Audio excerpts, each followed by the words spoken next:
આજે આપણે એક એવી વાત કરવાના છીએ જે એમ કહી શકાય કે આપણી થાળીના રોટલાથી લઈને ગાડીના પેટ્રોલ સુધી દરેક વસ્તુ સાથે જોડાયેલી છે. બિલકુલ. અને એ છે આપણા સંસાધનો. આપણને વારસામાં મળેલી આ ધરતીની અમૂલ્ય ભેટ. આપણી પાસે જે સ્ત્રોતો છે એ આ જ વિષય પર એક ઊંડાણપૂર્વકનો અભ્યાસ છે. હા. જે સમજાવે છે કે આ સંસાધનો શું છે, કેટલા પ્રકારના છે અને સૌથી અગત્યનું તેને બચાવવાની જરૂર કેમ છે. તમે બિલકુલ સાચો મુદ્દો પકડ્યો છે. જુઓ, આપણે સંસાધન શબ્દ તો વાપરીએ છીએ, પણ એનો અર્થ કેટલો વિશાળ છે. હા, એ તો છે. પૃથ્વી પરથી મળતી કોઈ પણ વસ્તુ જે માનવીને ઉપયોગમાં આવે તે સંસાધન છે.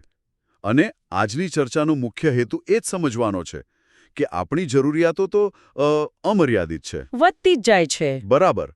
પણ આ સંસાધનો મર્યાદિત છે.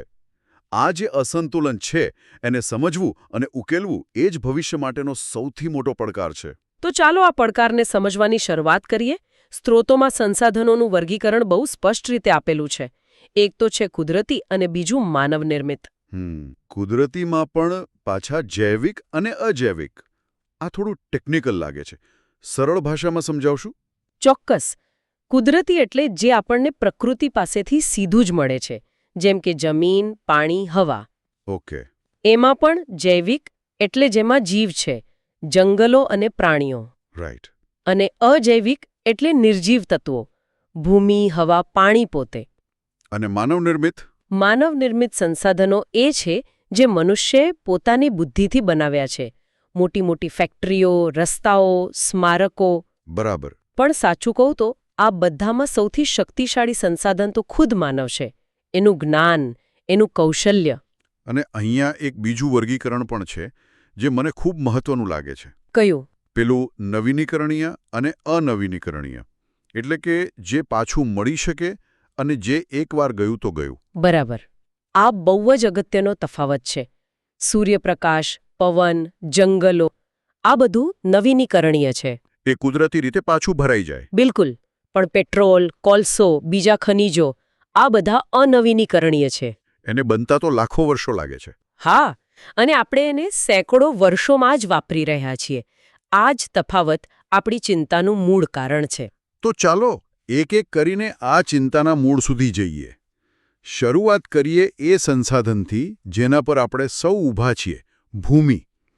સ્ત્રોતોમાં જમીનની વ્યાખ્યા બહુ રસપ્રદ છે. એ માત્ર માટી નથી. એમાં રેગોલિથ નામના એક શબ્દનો ઉલ્લેખ છે. આ શું છે? રેગોલિથ એટલે પૃથ્વીના જે મૂળ ખડકો હોય ને એની ઉપરનું પડ, જેમાં કાકરા, પથ્થર અને માટીની રજ હોય. ઓકે. એટલે કે મૂળભૂત રીતે નિર્જીવ. બરાબર. તે મૂળભૂત રીતે અજૈવિક છે. પણ જ્યારે એમાં હવા, પાણી અને બીજા જૈવિક દ્રવ્યો ભળે છે ત્યારે તે જીવંત જમીન બને છે જેમાં વનસ્પતિ ઉગી શકે. એટલે કે એક જીવંત ઇકોસિસ્ટમ છે. બિલકુલ. અને ભારતમાં તો આ જમીન પણ કેટલી વૈવિધ્યસભર છે. ભારતીય કૃષિ સંશોધન પરિષદ એટલે કે ICAR એ આખા દેશની જમીનને 8 અલગ અલગ પ્રકારમાં વહેંચી છે. હા, 8 પ્રકારો. આ માત્ર એક યાદી નથી ખરું ને? આની પાછળ કોઈ મોટો અર્થ છુપાયેલો છે? બિલકુલ. આ 8 પ્રકારની જમીન એ માત્ર ભૂગોળ નથી, પણ ભારતની સંસ્કૃતિ અને અર્થતંત્રનો આખો નકશો છે. કેવી રીતે? જુઓ, ઉત્તર ભારતની કાંપની જમીને ખેતીની ક્રાંતિ સર્જી, તો દક્ષિણની કાળી જમીને કપાસ ઉગાડીને મેન્ચેસ્ટર ઓફ ઇન્ડિયા જેવા શહેરોને જન્મ આપ્યો. બરાબર. પૂર્વની રાતી જમીન પર અલગ પાક થાય તો પશ્ચિમમાં રણ પ્રકારની જમીનનું પોતાનું એક અલગ જ અર્થતંત્ર છે. જમીનનો પ્રકાર નક્કી કરે છે કે લોકો શું ખાશે, શું પહેરશે અને કેવી રીતે જીવશે. પણ આ જીવંત જમીન આજે મરી રહી છે. જમીન ધોવાણ એક બહુ મોટો પ્રશ્ન છે. સાચી વાત. હવાને પાણી, ફળદ્રુપ માટીને ઉડાવીને લઈ જાય છે અને ખેતીની ઉપજ ઘટે છે. આપણે વૃક્ષારોપણ, આડબંધ જેવી વાતો તો કરીએ છીએ, પણ શું આ ઉપાયો પૂરતા છે? મને ઘણીવાર એવું લાગે છે કે આ બધું માત્ર કાગળ પર રહી જાય છે. તમારો સવાલ વાજબી છે. ઉપાયો તો ઘણા છે. જેમ કે ઢોળાવવાળી જમીનમાં પગથિયા પદ્ધતિ, ચરાણ પર નિયંત્રણ, જમીનમાં સેન્દ્રિય પદાર્થનું પુનઃ ઉમેરણ. હા, એ બધું છે. પણ આ બધાનો અમલ ત્યારે જ થાય જ્યારે તે એક જન આંદોલન બને. જ્યાં સુધી આપણે જમીનને માત્ર એક વસ્તુ તરીકે જોઈશું અને એક જીવંત સંપત્તિ તરીકે નહીં, ત્યાં સુધી આ સમસ્યા રહેવાની જ. આપણે જમીનને બચાવવાની વાત કરી, પણ જે તત્વ વિના આ જમીન નિર્જીવ છે એનું શું? પાણી. અહીં એક આંકડો છે જે ખરેખર આંખ ઉઘાડનારો છે. પૃથ્વી પર પીવાલાયક પાણી માત્ર 3% છે. આ તો માન્યમાં જ નથી આવતું. હા, અને એ 3%નો પણ મોટો ભાગ તો બરફ સ્વરૂપે ધ્રુવો પર છે. એટલે વાપરવા માટે તો એનાથી પણ ઓછું બચે છે. ઓહ. અને તેની સામે આપણી વસ્તી, અનાજ અને રોકડિયા પાકોની માંગ, શહેરીકરણ, આ બધું સતત વધી રહ્યું છે. અને ટ્યુબવેલ. બરાબર. સૌથી ગંભીર વાત તો ટ્યુબવેલ દ્વારા ભૂમિગત જળનો બેફામ ઉપાડ છે. આપણે આવનારી પેઢીઓનું પાણી આજે જ વાપરી રહ્યા છીએ. તો આનું સમાધાન શું? વધુ ડેમ બાંધવા? નદીઓ જોડવી? શું કરવું? એ મોટા પ્રોજેક્ટ્સનો ભાગ છે, પણ સાચું સમાધાન તો નાના સ્તરે છે. વરસાદના દરેક ટીપાને સાચવવું. જેમ કે સ્ત્રોતોમાં બંધારા, શોષક કૂવા અને ખેત તલાવડી જેવા ઉપાયોનો ઉલ્લેખ છે. આ જૂની ભારતીય પરંપરાઓ છે જેને આપણે ભૂલી ગયા છીએ. પાણીનું સંરક્ષણ એ સરકારી યોજના કરતાં વધુ એક સામાજિક જવાબદારી છે. જમીન અને પાણી, જે જીવનનો આધાર છે. હવે વાત કરીએ એ સંસાધનોની જેણે માનવ સભ્યતાને આકાર આપ્યો. ખનિજો. પાષાણયુગથી અણુયુગ સુધીની આપણી આખી સફર ખનિજોના ઉપયોગની જ કહાણી છે, નહીં? સાચી વાત છે. પણ ઔદ્યોગિક ક્રાંતિ પછી જે ગતિએ આપણે ખનિજોનું ખોદકામ અને વપરાશ કર્યો છે તે અભૂતપૂર્વ છે. હવે પરિસ્થિતિ એ છે કે પેટ્રોલિયમ જેવા અનેક ખનિજો આવનારા થોડા દાયકાઓમાં ખતમ થઈ જશે એવો ભય છે. પણ આ તો બધી લાંબા ગાળાની વાતો થઈ. વિકલ્પો શોધવા, નવી ટેકનોલોજી વિકસાવવી. આજે આ ક્ષણે આપણે એવું તો શું કરી શકીએ જેનાથી પેટ્રોલિયમ જેવી વસ્તુઓ પરની આપણી નિર્ભરતા ઘટે? તમારો પ્રશ્ન બિલકુલ યોગ્ય છે. લાંબા ગાળાના વિકલ્પો જરૂરી છે, પણ ટૂંકા ગાળામાં 3 બાબતો પર ધ્યાન આપવું પડે: કરકસર, પુનઃઉપયોગ અને વિકલ્પ. ઓકે. એટલે જરૂર પૂરતો જ ઉપયોગ કરવો. જે ધાતુઓ કે ખનિજોનો ફરીથી ઉપયોગ થઈ શકે તેને રિસાયકલ કરવા. અને જ્યાં શક્ય હોય ત્યાં સોલાર એનર્જી જેવા વિકલ્પો તરફ વળવું. એટલે સંરક્ષણનો અર્થ ત્યાગ નથી, પણ બુદ્ધિપૂર્વકનો ઉપયોગ છે. બરાબર. તમે બરાબર સમજ્યા. ખનિજો પછી વાત કરીએ જંગલોની, જે માત્ર લાકડું નથી આપતા, પણ આપણને શ્વાસ પણ આપે છે. સ્ત્રોતોમાં જંગલોના આર્થિક અને પર્યાવરણીય એમ બેવડા મહત્વની વાત કરી છે. હા, આર્થિક રીતે તો આપણે જાણીએ છીએ. ઇમારતી લાકડું, કાગળ, ગુંદર, ઔષધિઓ. ઘણું બધું. પણ તેનું પર્યાવરણીય મૂલ્ય તો અમૂલ્ય છે.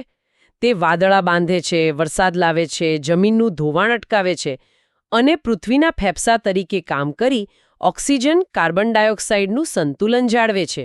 પણ આ ફેફસા દિવસે ને દિવસે નબળા પડી રહ્યા છે. રાષ્ટ્રીય વનનીતિ કહે છે કે 33% જંગલો હોવા જોઈએ, પણ હકીકતમાં ભારતમાં માત્ર 23% જ છે. અને ગુજરાતમાં તો આ આંકડો ફક્ત 11%ની આસપાસ છે. આ તો બહુ મોટો તફાવત છે. અને આ જ ચિંતાનો વિષય છે. જમીન મેળવવાની ભૂખ અને શહેરીકરણના કારણે આપણે જંગલોનો ભોગ લઈ રહ્યા છીએ. જેના પરિણામો આપણે ગ્લોબલ વોર્મિંગ, દુષ્કાળ અને પ્રદૂષણના રૂપમાં જોઈ જ રહ્યા છીએ. બિલકુલ. આ જાગૃતિ માટે જ તો આખી દુનિયાએ અમુક દિવસો નક્કી કર્યા છે. 21 માર્ચે આપણે વિશ્વ વન દિન ઉજવીએ તો 5 જૂને વિશ્વ પર્યાવરણ દિન. હા, આ તારીખો માત્ર કેલેન્ડરમાં નથી હોતી. ના, એ આપણને યાદ અપાવવા માટે છે કે સમય ઓછો છે. અને જંગલો જાય તો તેની સાથે જાય છે વન્યજીવન. ભારતની વિવિધતા અદ્ભુત છે. ગીરનો સિંહ, અસમનો ગેંડો, કચ્છનું ઘુડખર. સ્ત્રોતમાં એક બહુ રસપ્રદ તથ્ય છે કે ભારત એકમાત્ર દેશ છે જ્યાં સિંહ, વાઘ અને દીપડો ત્રણેય જોવા મળે છે. પરંતુ આ ગૌરવ સાથે એક દુઃખદ વાસ્તવિકતા પણ જોડાયેલી છે. ગુજરાતમાંથી વાઘ અને ભારતમાંથી ચિત્તો હંમેશા માટે લુપ્ત થઈ ગયા. એ બહુ દુઃખદ છે. અને આજે ચકલી, ગીધ, ઘોરાડ જેવા જીવો લુપ્ત થવાની અણી પર છે. સમ્રાટ અશોકના સમયથી આપણે વન્યજીવ સંરક્ષણની વાત કરીએ છીએ, પણ આજે કદાચ તેની સૌથી વધુ જરૂર છે. આપણે અત્યાર સુધી જે સંસાધનોની વાત કરી એને બચાવવાની જરૂર કેમ છે એ સમજવા માટે મને લાગે છે કે આપણે એવી જગ્યાઓ જોવી જોઈએ જ્યાં કુદરતે જ સંસાધનો પાબંદીથી આપ્યા છે. રણ પ્રદેશ. બહુ સરસ વિચાર છે. ત્યાંના લોકોનું જીવન જ સંરક્ષણનો સૌથી મોટો પાઠ છે. ચોક્કસ. ચાલો વિશ્વના સૌથી મોટા ગરમ રણ સહારાથી શરૂ કરીએ, જ્યાં દિવસે તાપમાન 50 ડિગ્રી અને રાત્રે 0 પર પહોંચી જાય. અકલ્પનીય. ત્યાં બેદુઈન અને તુઆરેંગ જેવી જનજાતિઓ સદીઓથી ઊંટ અને ઘેટા બકરા સાથે ભટકતું જીવન જીવીને ટકી રહી છે. જો કે હવે ખનિજ તેલ મળ્યા પછી ત્યાંનું જીવન ઝડપથી બદલાઈ રહ્યું છે. અને ગરમ રણથી સીધા હિમાલયના ઠંડા રણ લદ્દાખ જઈએ, જેને સ્થાનિક લોકો ખાપાચાન એટલે કે હિમભૂમિ કહે છે. કારાકોરમ અને જાસ્કર પર્વતમાળા વચ્ચે આવેલી આ જગ્યાએ શિયાળામાં તાપમાન -40-50 ડિગ્રી સુધી પહોંચી જાય છે. ત્યાંના લોકો પ્રકૃતિ સાથે સંપૂર્ણ તાલમેલથી જીવે છે. ઉનાળામાં જે થોડું ઘણું ઉગે તેને આખા વર્ષ માટે સાચવી રાખે છે.